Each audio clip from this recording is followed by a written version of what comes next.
Olá, caros alunos e professores, aqui é Antônio Carlos, servidor da Rede Estadual de Educação do Estado de Minas Gerais, e nesse vídeo vamos falar sobre os conteúdos apresentados no volume 3 do Plano de Estudo Tutorado para a primeira semana do 8º ano do Ensino Fundamental.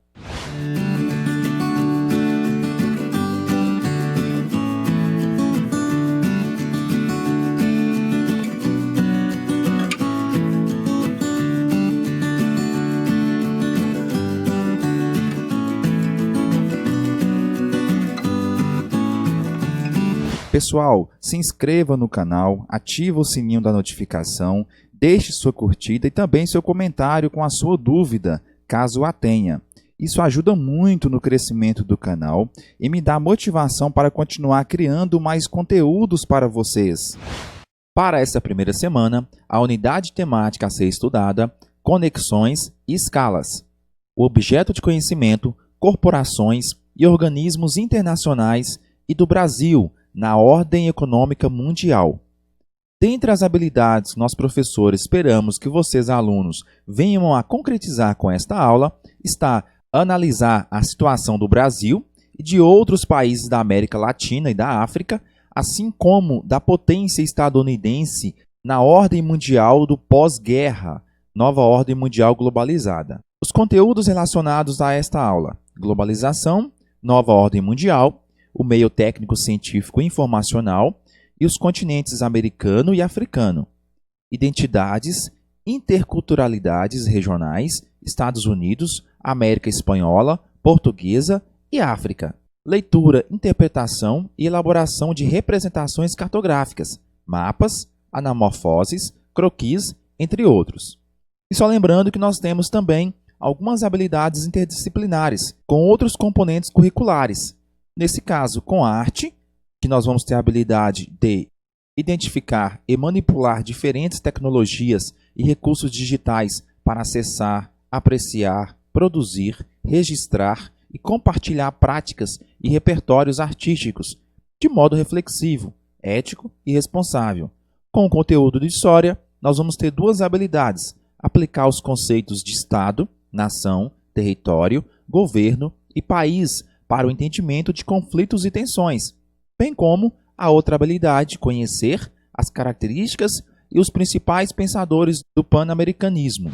O tema da nossa aula de hoje: o que é uma ordem mundial? Com esta aula, caro estudante e cara estudante, vocês serão capazes de conhecer a hierarquia entre os estados dentro dessa ordem mundial e a importância dos Estados Unidos e da União Soviética no contexto da Guerra Fria. Então vamos aos principais conceitos referentes a esta aula. O que é uma ordem mundial? Bom, uma ordem geopolítica mundial significa uma correlação de forças no plano internacional, ou seja, como se equilibra o poder entre os estados nacionais. Nós estamos falando de um sistema organizado entre os países do mundo na disputa pela geopolítica mundial, ou seja, pelo poder emanado pelos estados. Isso de forma econômica, social, política, cultural, em todos os aspectos. Desde os anos de 1990, vários estudiosos, os governantes e até mesmo a imprensa, em geral, têm falado desse novo termo, a nova ordem mundial. E essa nova ordem mundial se refere ao período do pós-Guerra Fria, que encerrou no ano de 1989, com a queda do Muro de Berlim. Então começou-se então uma nova ordem mundial baseada na globalização. Bom, atualmente nós temos cerca de 193 estados na superfície terrestre, ou seja, 193 países autônomos reconhecidos pelas principais potências mundiais. E cada um deles tem a sua soberania, isto é, um poder supremo sobre um território, o território nacional. Cada país tem o seu território e ali ele tem domínio e soberania sobre aquele território. Isso quer dizer, alunos, que, teoricamente, cada um pode fazer o que bem entender em seu território, porque aquele território pertence àquele país. Mas nós sabemos que, na prática, nenhum país é autossuficiente. Todos dependem dos demais.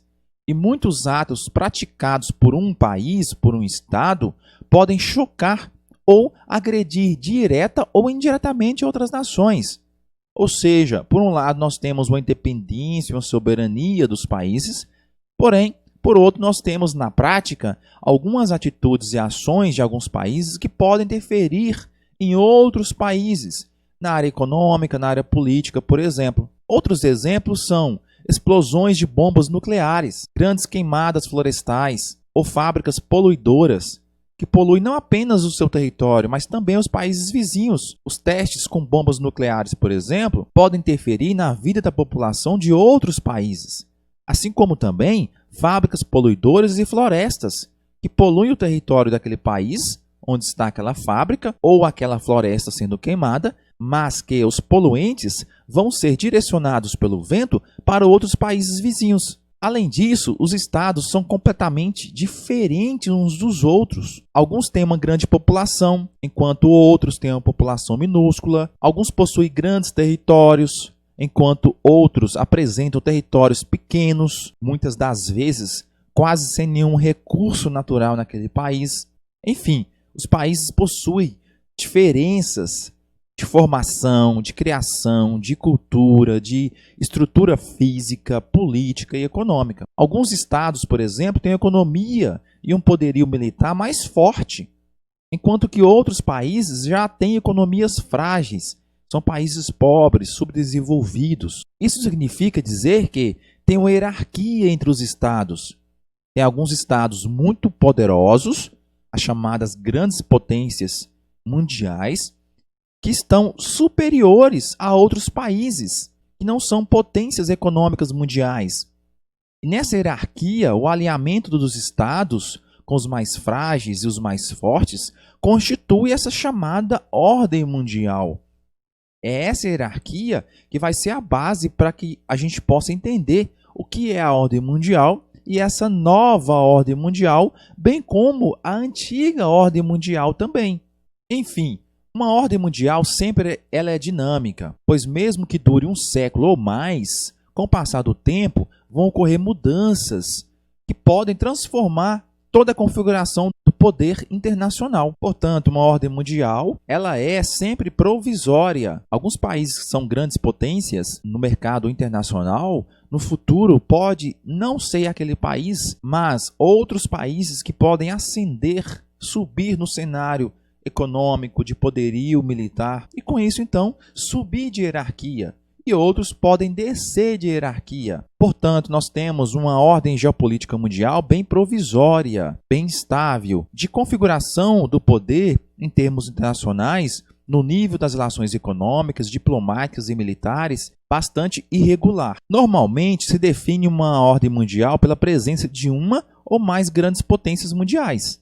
Daí, ao se falar em ordem uni ou monopolar, quando há uma única potência dominante. Já uma ordem bipolar, quando há duas potências dominantes no cenário mundial.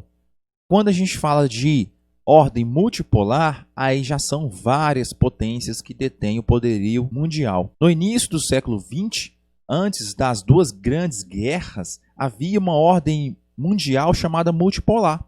Nós tínhamos várias potências econômicas mundiais. O Reino Unido, a Inglaterra, a Alemanha, Japão, Estados Unidos e Rússia.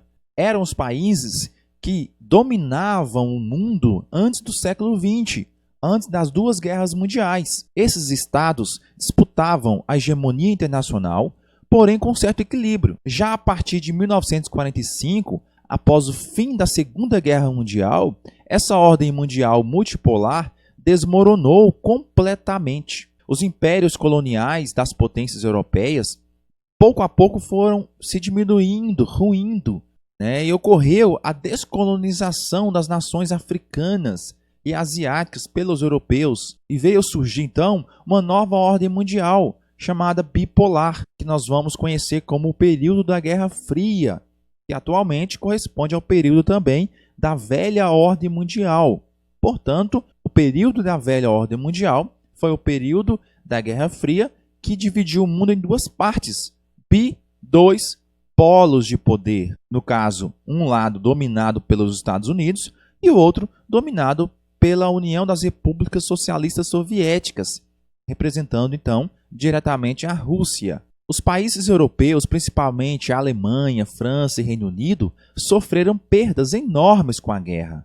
O Japão também ficou arrasado em 1945, pois foi o único país do mundo a sentir os efeitos da recém-inventada bomba atômica lançada pelos Estados Unidos.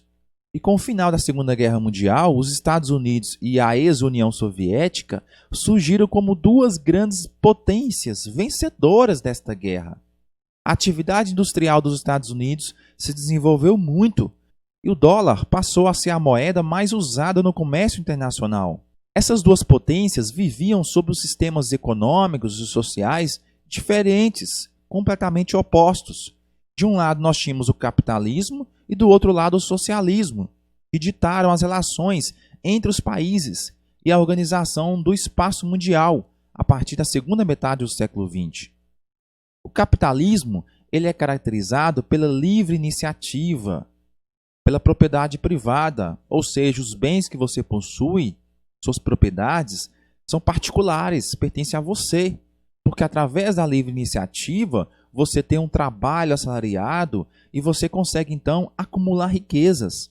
E isso nos diferentes meios de produção, tanto em fábricas quanto bancos e terras. O governo ele interfere em níveis de funcionamento do mercado pouco, e os salários dos trabalhadores são definidos pelo próprio mercado e pelos empresários, que visam obter grandes lucros na medida do possível. Já o socialismo é caracterizado pela oposição a esse sistema. Ele é caracterizado pela propriedade coletiva, ou seja, os bens que você possui não são seus mais, pertence a todos, principalmente aos estados, ao governo, inclusive os meios de produção, controlados totalmente pelo governo. Não há concorrência entre as empresas, porque praticamente nem existem essas empresas. E o governo que decide o que será produzido, de que forma, quando, a quantidade de produção, tudo é definido pelo governo. Inclusive, na sua teoria, no socialismo não há existência de capital, de moeda, para não quantificar valores, porque não existem comércio. O principal objetivo do socialismo, na verdade, é diminuir as desigualdades sociais e oferecer oportunidades a todos os cidadãos. Mas fato é que esses dois sistemas geraram uma disputa ideológica, política e militar, econômica, diplomática, até mesmo tecnológica, entre os Estados Unidos, que representava o capitalismo, e a União Soviética, a Rússia, que representava o socialismo. E isso inaugurou então esse período que nós conhecemos como Guerra Fria, de 45 até 89. Já que não houve um conflito armado direto entre essas potências, nós chamamos esse período como disputa ideológica. Um delicado equilíbrio de poder, caracterizado por uma paz, porém uma paz chamada armada, porque os países estavam prontos para um possível conflito que durou quase meio século. Bom, caros alunos e professores, esse foi o vídeo explicativo dos conteúdos apresentados no volume 3 do Plano de Estudo Tutorado para a primeira semana do 8º ano do ensino fundamental. Deixo de sugestão um vídeo sobre a resolução e outro sobre a correção das atividades propostas para esta primeira semana. Meu forte abraço e meu muito obrigado.